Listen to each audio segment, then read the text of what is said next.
سب سے پہلی بات تو یہ سمجھیں کہ دنیا میں جتنے فرقے ہیں اور جتنے ہمارے اعداء ہیں ان سب کی بنیاد جو ہے وہ یہودی ہے،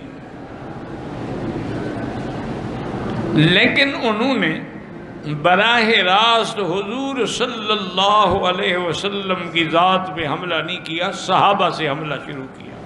اس کی وجہ یہ ہے کہ دین اسلام کے گواہ جو ہیں وہ صحابہ ہیں۔ اب دیکھیں نا، نماز کا حکم آیا تو نماز حضور کے پیچھے صحابہ نے پڑھی، ہمیں سمجھائی۔ حج کا حکم آیا، حج حضور کے ساتھ صحابہ نے کیا۔ طواف، صفا مروہ، عمرہ، حلق، قصر، جمرات، نہر، ساری چیزیں انہوں نے خود حضور کے ساتھ مل کے کی اور حضور سے سیکھا۔ تو ہمیں پہنچانے والے جو ہیں وہ صحابہ ہیں۔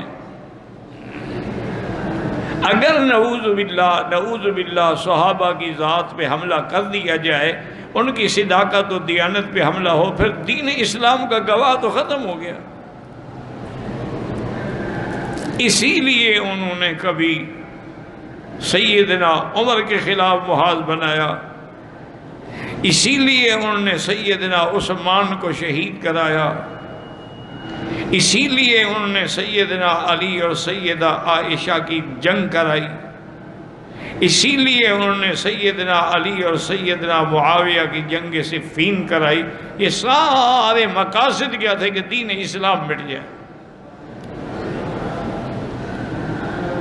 تو آپ یاد رکھیں کہ اللہ کے نبی کے بعد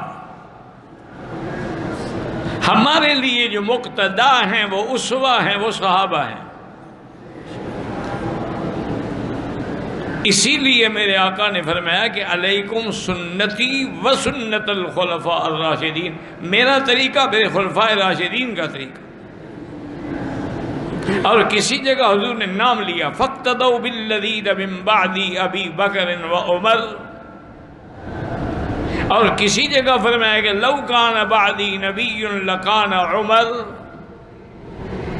اور کسی جگہ فرمایا ان الملائکۃ یستحیی من عثمان،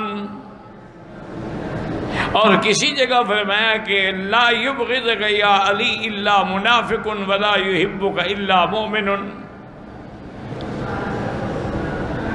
اسی طرح حضرت علی کے لیے فرمایا کہ اللہم وال من والاہ وعاد من عاداہ۔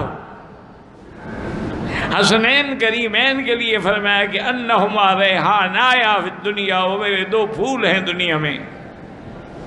اور آخرت میں فرمایا ان الحسن والحسین سیدا شباب اہل الجنہ۔ یہ ساری توصیف کرنے کا مقصد کیا تھا کہ کسی کے دل میں صحابہ کے لیے کوئی میل پیدا نہ ہو۔ اب یاد رکھیں کہ اگر صحابہ سے کوئی غلطی بھی ہو جائے تو اس غلطی پر بھی ہمیں بحث کرنے کا کوئی حق نہیں، چونکہ اللہ نے ان کو معاف کر دیا ہے کہ رضی اللہ عنہم ورضوا عنہ۔